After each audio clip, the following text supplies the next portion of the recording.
Ohio, everyone! Ce que vous allez entendre aujourd'hui, c'est pas une légende urbaine, ni un script inventé pour faire peur. C'est une histoire vraie. Je vais vous raconter le témoignage d'un jeune homme qu'on va appeler Lucas. Et croyez-moi, vous ne verrez plus jamais la forêt de la même façon.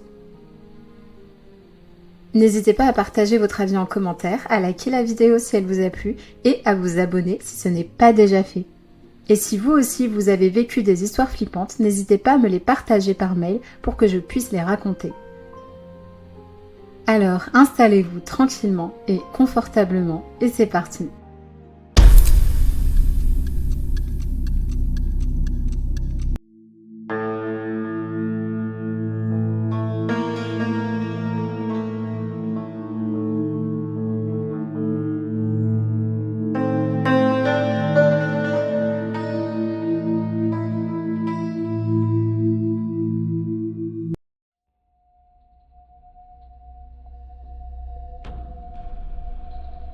Alors, comme je vous disais, ce que vous allez entendre est une histoire vraie. Et si elle vous semble irréelle, dites-vous que Lucas non plus n'arrive toujours pas à l'expliquer. Tout commence un soir d'été. Lucas retrouve un ancien ami d'enfance qu'il n'avait pas vu depuis le collège. Et pour fêter leur retrouvaille, ils décident de passer quelques soirées ensemble. Rien de plus banal en soi. Sauf qu'un soir, son pote propose un truc un peu plus original. Il lui propose de construire une cabane dans la forêt et d'y passer la nuit. Évidemment, Lucas, curieux et amateur d'aventure, il accepte sans trop hésiter. Perso, j'aurais pas accepté.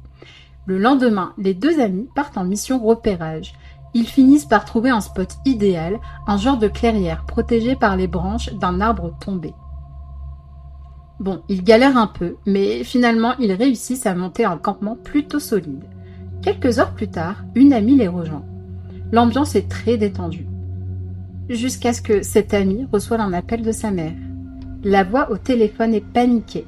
Sa mère lui demande de sortir de cette forêt immédiatement. Elle ne crie pas, elle hurle, comme si elle savait quelque chose qu'eux ignoraient. À ce moment-là, le groupe est un peu secoué, mais ils essayent de relativiser. Peut-être que sa mère exagère, peut-être que c'est rien. Mais Lucas, il sent déjà que quelque chose cloche. Malgré la pluie, Lucas et son pote décident de rester dormir dans la cabane. Une fois la nuit tombée, ils se mettent en route avec leurs lampes torches. Ils veulent explorer un peu les alentours, chercher des traces d'animaux, histoire de pimenter la nuit. Ils avancent alors sur le sentier principal, et à un moment, son pote s'arrête pour passer un coup de fil à sa copine. Lucas, lui, pendant ce temps, regarde autour de lui, et c'est là qu'il les aperçoit. Des lumières. Plusieurs faisceaux de lampes torches qui pointent vers le ciel. Mais d'après Lucas, elles ne sont pas tenues normalement. Elles dansent, elles tremblent, comme si ceux qui les tenaient ne marchaient pas, mais flottaient. Lucas décide de couper sa lampe pour mieux voir, mais pas de doute, quelqu'un ou quelque chose est là-bas. Il change vite de chemin pour se diriger vers le lac. L'ambiance devient lourde. Et là, au détour d'un buisson, deux petites lueurs rouges apparaissent au loin. C'étaient des yeux, des phares, il n'arrivait pas à comprendre. La forme était vraiment vague, elle semblait animale. Elle se cache d'abord, puis se montre lentement. Elle les observe pendant plusieurs minutes. Puis soudain, elle saute vers eux. Sans réfléchir, Lucas prend la fuite, et son pote aussi évidemment. Mais derrière lui, il entend quelque chose, des pas lourds, rapides, comme si quelqu'un les poursuivait. Ils se mettent à courir jusqu'au camp, trempés, essoufflés et paniqués. Ils tentent d'allumer un feu, mais la météo se déchaîne à ce moment-là.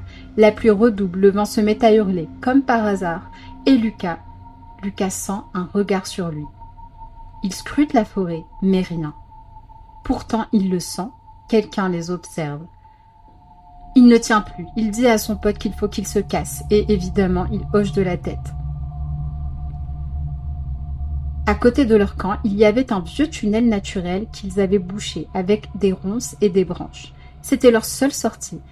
Ils le défoncent à la main, se griffent, se blessent, mais ils courent, encore et toujours. Pendant leur course, Lucas tombe. Une douleur fulgurante dans le genou, il s'était fait une entorse. Malgré tout, Lucas serre les dents et ils continuent leur fuite. Ils finissent par sortir de la forêt et rejoignent la ville voisine. En stop, une femme accepte de les ramener. Dans la voiture, c'est le silence. Lucas et son pote ont des sueurs froides et le cœur battant.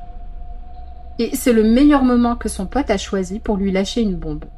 Tu sais, cette forêt, il y a une secte dedans. Je l'ai déjà vue, il y a des années. Lucas est littéralement choqué. Et le lendemain, il décide d'y retourner pour en avoir le cœur net. Ce qu'il découvre glace le sang. Des empreintes de pieds nus, très grands, genre pointure 45, peut-être plus d'après Lucas. Des traces qui mènent directement à une vieille église abandonnée, celle-là même où, selon les rumeurs, la secte aurait ses repères. Et quelques jours plus tard, surprise, Lucas apprend que ce pote est un mythomane. Mais le problème dans cette histoire, c'est que les rumeurs de la secte ne viennent pas que de lui. Et cette nuit-là, cette chose rouge qui les a poursuivis, ces lumières étranges dans le ciel, ce sentiment d'être épié, tout ça, Lucas ne l'a jamais oublié et il l'a réellement vécu. Aujourd'hui, il n'est jamais retourné dans cette forêt, mais il sait qu'il reste une dernière église abandonnée à explorer, celle-là même où les lumières sont apparues.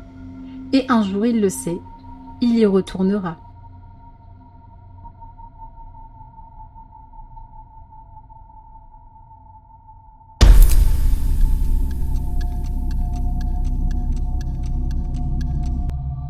Merci d'avoir écouté cette histoire jusqu'au bout. Si vous avez aimé, vous savez quoi faire. Et si vous avez vécu une nuit comme celle-là, racontez-la moi. Je vous dis à très vite pour une nouvelle vidéo. Ciao!